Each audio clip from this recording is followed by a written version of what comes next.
Senator Hester, you're recognized to present 875. Thank you, Chairman and members of the committee. This bill, as you'll see reading the bill, it's very short, only a few sentences. What this has to do is, in my opinion, is a fairness bill. Representative Mr. Mayberry just asked a few good questions about earlier about the sustainability of the current unemployment benefit and the fund. What this bill does is, and I think he's passing out some paperwork right now, you're going to see how far out of line the state of Arkansas is with the states immediately adjacent to us.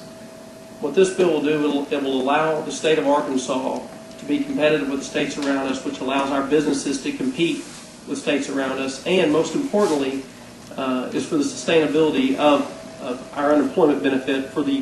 As you'll see, there's many people here today this is important to. We want to make sure the fund's there when they need it. If we look up in a couple of years and we're in a recession, and there's no federal government to borrow from, we want to make sure that we have the money to pay this back. Now that you all have your papers, you can see there, I've got it lined out that Arkansas pays a maximum of $451, and that's almost 100% more than a lot of the states adjacent to us. And as we talk about this and I answer your questions and you hear testimony, I really want you to think about what's fair to our businesses and fair to the employees. There's a certain level that has to be fair to the people so they can survive and live when they're on that bridge between jobs, because that's a necessary program. We want to make sure it's funded. There's also a certain level that's fair to our employers so they can continue to hire, continue to keep people employed. I think what you'll see today, there's a whole bunch of unemployed people in this room. There's a reason for that. They want to be working and we want them working. And so we need to be fair to our employers so they can continue to employ. Senator Hester, actually, I see that you have the maximum weekly benefits outlined here. But actually, what is the weekly benefit actually paid to an employee in Arkansas? What's the average weekly benefit paid? Because there's a difference in receiving the maximum versus what we actually pay out. You know, I don't know what the average is. I think it's somewhere in the neighborhood of $260 or $70 per week is what the average employee on unemployment We have benefits 2 to receives. speak for and then 4 more to speak against. Monty McNulty, if you'll join us at the end of the table and say your name, you'll be recognized to speak for the bill. Thank you, Mr. Chairman. Thank you, committee.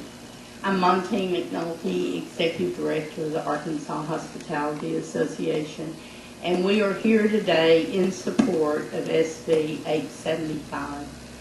I think the past years have been tough on employees, but also employers.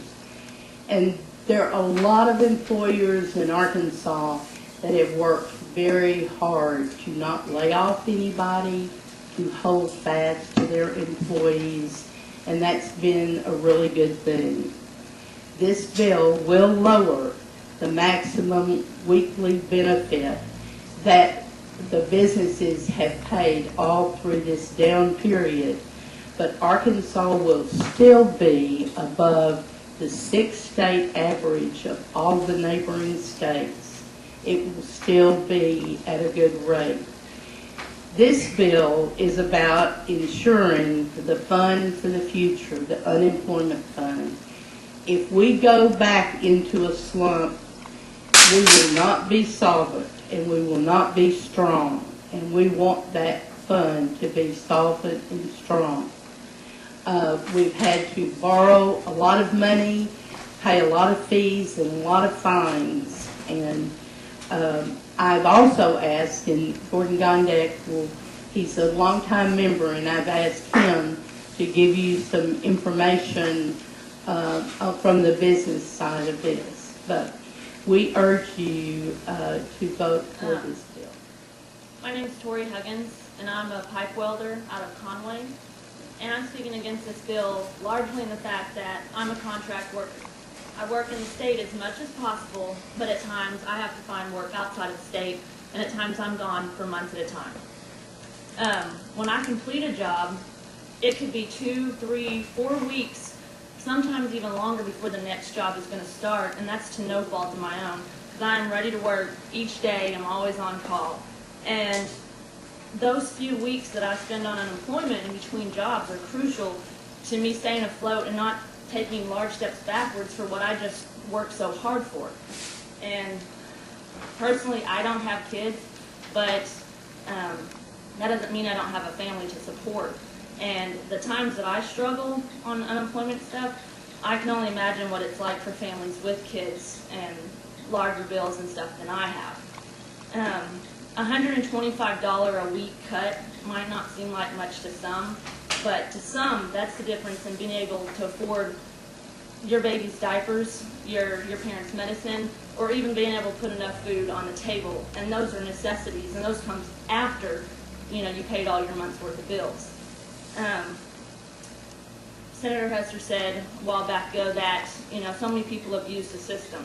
And yes, there is always going to be a small amount who will abuse the system, but for those of us, the majority, large amount, we use it and we need it. We use it for the intended purpose, and that purpose is to help Arkansas families when in need.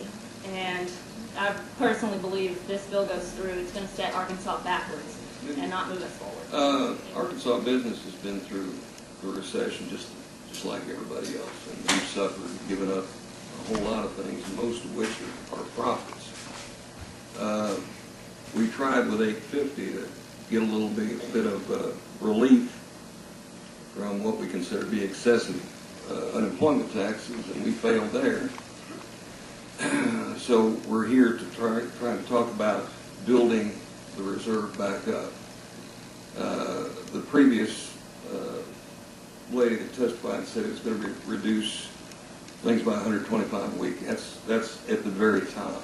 The average reduction across the board would be 10%.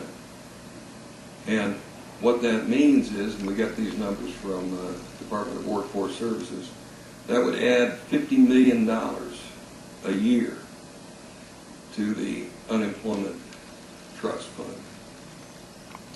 We think that in the last 5 years, just in state unemployment taxes, employers in the state of Arkansas have paid $1.875 billion in unemployment taxes. And even with that, we had to go back to the federal government and borrow $360 million from them. We're going to get all that paid back, but if we're ever going to get to the point where we have a long-term sustainable fund, it's important that everybody contributes to the fund, and all we're asking for is a slight reduction in benefits in order to build the fund that much. Would you say that proportionate to what this bill does and what employees, do you feel that there's a proportionate share of responsibility between what the employees have had to pay or are being asked to pay in this bill and what employers are being asked to pay from their end? Do you think it's an equal amount of expectation? Employees don't pay anything into unemployment. But the lady in the unemployment office says, this is the contractor's money. This is not your money. She embarrassed the people in there. She belittled those people. And I held my hand up and she recognized me. And my answer was, ma'am, I like my contractor. I like working for my contractor. But if I didn't make that money on the job, he couldn't pay it in. Committee. I'm here speaking on behalf of the afl-cio and all these workers represented here. They've all got stories they could tell you. We could go on for hours listening to the stories, but there's no need in that. You know the stories. You know what they're up against. One thing that I do want to bring up, though, is the fact they were talking about, I believe Representative Hammer down here was asking earlier about equalization, where both sides getting a fair shake here. I don't really believe so, because in 2011, the workers were asked to give up $68 million in benefits, where the owners did nothing at that point. This year, you're asking the employees to give up $60.6 million in benefits, where the owners are going to get to save $24 million. I don't see that as being a fairness, or it being costing them $24 million. So where's the fairness in that? I don't really see it. And why should we have to be like Mississippi all the time? I mean, we're always compared to Mississippi. Why do we have to be the lowest in the country? There's no call for that. And I see that the main people here that are bringing this bill about is the Hospitality Association. There's a lot more people in the state that work at other trades other than the Hospitality Association. And that's why we're so much against this. We represent everyone, not just one facet of this community. Beyond that, the money that these people are making on unemployment continues to stay in circulation. It doesn't sit idle. They have to spend that money. They have to feed their kids. They have to go to the doctor. They have to put gas in the tank, try to get a job. So that money stays in circulation. That's all I have to say. Thank you, Mr. Fair. I'm not going to ask this to be argumentative, but since you specifically referenced the Hospitality Association and it said you represent everybody, do you know off the top of your head what percentage of the Arkansas workforce is a member of a labor union? Probably in the neighborhood of about 25 to 30,000. Less than 3%? That I could not say. I think so. Okay. Yeah. Okay. Representative Hammer, you're recognized for a question. Would you, just so I don't misinterpret, who do you represent again, please? I'm representing the afl-cio. Okay, and I really am genuinely, when I ask you these questions, trying to get a wrap on this same. Okay. Do you charge your membership dues to be a member of your organization? We charge our membership dues just like the Hospitality Association does. Okay, and when one of your members finds himself unemployed, what do you as an organization do for them in exchange for those dues that they pay? We seek employment for them. You seek employment for them? Yes. Do you help them every week with their bills and expenses while they are out of work as well? We do a lot of times out of our own pockets. But anything consistent on a regular weekly basis? No, sir. And how much do you charge the average member in the ways of dues? That would depend on each local union, and that could be anywhere from $20 to $35, maybe $40 a month, something like that. Okay, is it on a percentage sliding scale based on their salary, or is it just a flat out? Whenever they're working, some of them pay a percentage of that, but whenever they're not working, no. They don't. Okay. But as far as being able to draw weekly benefits, you know, to help them when they're laid off, like the testimony of the young lady a while ago, what benefits does she receive from you as a member of your organization? She does not receive any monetary benefits. Okay. All right. Thank you. Thank you, Mr. Chair. Okay. No other questions. Thank you, Mr. Fair. You've heard testimony for and against the bill. Representative Hester, would you like to close for your, or Senator Hester, would you like to close for your bill? I would. I appreciate everybody's time on this matter. And again, I think everyone in this room would agree that this is an important program. I think everyone in this room is going to agree that we want Arkansas working. I think by just the sheer volume of people in here that are not working, we have to agree that there's some sort of a problem. I say that it's because Arkansas is in the top 15% of overall tax states in the country. This is a small portion of that. We put an undue burden on our businesses. We need to be fair to those businesses so they can be fair to the employees, and we can keep Arkansas working. I appreciate a good vote. Okay, members, you've heard testimony for and against the bill. What's the pleasure of the committee? There's a motion to pass. Any discussion on the motion? If not, all in favor say aye. Any opposed? The ayes have it. And, all right, call the roll, Mr. Price. Representative Word, Representative Word, Representative Butch Wilkins, Representative Perry,